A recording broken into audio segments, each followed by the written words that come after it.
Good morning friends. তো তোমরা দেখছো WP motivation YouTube channel. WP motivation YouTube চ্যানেলের পক্ষ থেকে প্রত্যেককে স্বাগত জানাই বন্ধুরা। তো আমি অরিজিৎ দা। তো আশা করি তোমরা প্রত্যেকে খুব ভালো আছো এবং খুব সুস্থ আছো। তো আজকে তোমাদের কী বিষয়ে ভিডিওতে চলেছি তোমরা টাইটেল এবং থাম্বনেল থেকে অবগত হয়ে গেছো তোমাদের কী বিষয়ে আজকে ভিডিও করতে চলেছি।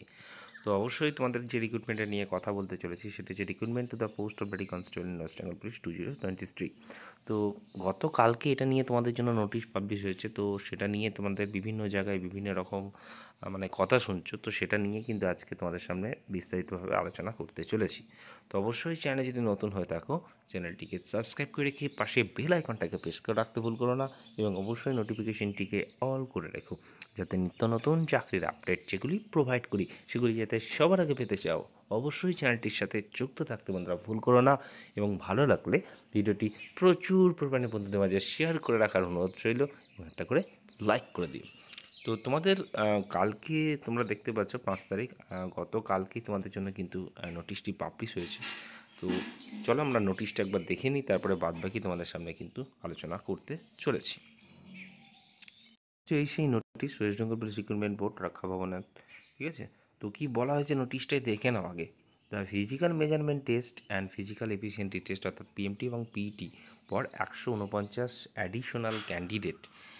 এটাকে নিয়ে অনেকে বলছে এটা নাকি সেকেন্ড লিস্ট পাবলিশ হয়েছে, আবার নতুন করে নাকি পাস করানো হয়েছে, যেটা সম্পূর্ণ ফেক। ঠিক আছে, কোনো সেকেন্ড লিস্ট পাবলিশ হয়নি। ঠিক আছে, সেই ক্যান্ডিডেটদের শিডিউল করা হয়েছে 13/1/2024 কিন্তু হবে, and had not been consider under the zone of considerations due to some technical error. মেজারমেন্টে প্রবলেম হয়েছিল, ঠিক আছে। তো কিছু ক্যান্ডিডেটদের ঠিকঠাক মেজারমেন্ট করা যাচ্ছিল না। তো এটা নিয়ে অনেকে অভিযোগ করেছিল, ঠিক আছে। তো সেটার জন্যই, ঠিক আছে, 13 তারিখে সেই সমস্ত প্রার্থীদের যাদের প্রবলেম হয়েছে শুধুমাত্র সেই সমস্ত প্রার্থীদেরকেই কিন্তু 13 তারিখে শিডিউল করা হয়েছে, অর্থাৎ 13 তারিখেই কিন্তু পিএমটি এবং পিটি করানো হবে সবারই। মানে এটা কোনো সেকেন্ড লিস্ট নয়, শুধুমাত্র সেই দিনকে প্রবলেম হয়েছিল বলেই, ঠিক আছে, তবেই কিন্তু সেই প্রার্থীদের করানো হচ্ছে, ঠিক আছে। সেটা কিন্তু প্রেসিডেন্টস রেঞ্জ অর্থাৎ ব্যারাকপুরের মাঠেই কিন্তু হবে 13/1/2024। ওকে। তো সেটা কিন্তু এই 149টা প্রার্থীদের কিন্তু তোমাদের অ্যাডমিট কার্ড ডাউনলোড হবে 9 তারিখ থেকে। ওকে। আর দেখে নাও তোমাদের এবার অনেকে মেন্স পরীক্ষা নিয়ে বলছিল সেকেন্ড লিস্ট হয়েছে, তাহলে কি মেন্স কি পিছাবে? বন্ধুরা, মেন্স পেছানোর কোনো পরিকল্পনা পিআরবি বোর্ডের নেই, কারণ পিআরবি বোর্ডের হাতে এখন সময় খুব কম রয়েছে, কারণ পরেই ভোটের একটা ডিক্লারেশন তোমরা কিন্তু জানো সেটা কিন্তু করা নাচ্ছে, তাই না? তো final written examination of ET pass candidate এমন 149 অ্যাডিশনাল ক্যান্ডিডেট, অর্থাৎ যারা পাস করে রয়েছে এবং এই 149 ক্যান্ডিডেটের মধ্যে যারা পাস করবে তাদেরকে নিয়েই কিন্তু 21/1/2024 কিন্তু তোমাদের কী হবে না, এই মেন্স পরীক্ষাটা হবে। ইউটিউবে সবার প্রথম আপডেট দিয়ে দিয়েছিলাম, দুটো জায়গায় তোমাদের হচ্ছে, কলকাতা ব্যারাকপুর এবং শিলিগুড়িতে। দেখতেই পাচ্ছ এখানে পরপর করে লেখা রয়েছে, ঠিক আছে।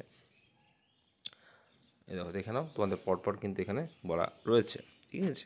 তো সেই অ্যাডমিটগুলো মানে এই অ্যাডিশনাল যে ক্যান্ডিডেট তাদের কিন্তু 16/1 থেকে ডাউনলোড হবে, আর তোমাদের যে ডেটে বলা রয়েছে সেই ডেট থেকেই কিন্তু তোমাদের কিন্তু অ্যাডমিট কার্ড, মানে যারা অলরেডি রেজাল্ট শো করেছে তাদের কথা বলা হচ্ছে, তারা কিন্তু তোমরা কিন্তু যে ডেটে তোমাদের অলরেডি বলা হয়েছে সেখান থেকে কিন্তু তোমরা অ্যাডমিট কার্ড ডাউনলোড করে নিতে পারবে। আর এই 149টা তারা কিন্তু 16 তারিখ থেকে করতে পারবে। ওকে। আচ্ছা, এই ছিল তোমাদের জন্য আপডেট। তো কোনো রকম সেকেন্ড লিস্ট বা কোনো অ্যাডিশনাল কিছু নেই, জাস্ট টেকনিক্যাল প্রবলেম হয়েছিল মেজারমেন্টের জন্য, তার জন্য তাদেরকে আবারও নতুন করে পিএমটি এবং পিটি করানো হচ্ছে। এটাই ছিল এই মানে মেন নোটিশের বক্তব্য। আশা করি ভিডিওতে তোমাদের সমস্ত কিছু আমি বোঝাতে পারলাম। এরপরে যদি কোনো জিজ্ঞাসা থেকে থাকে অবশ্যই কমেন্ট করতে ভুল করো না। ভালো লাগলে ভিডিওটি প্রচুর পরিমাণে বন্ধুদের মাঝে শেয়ার করবে।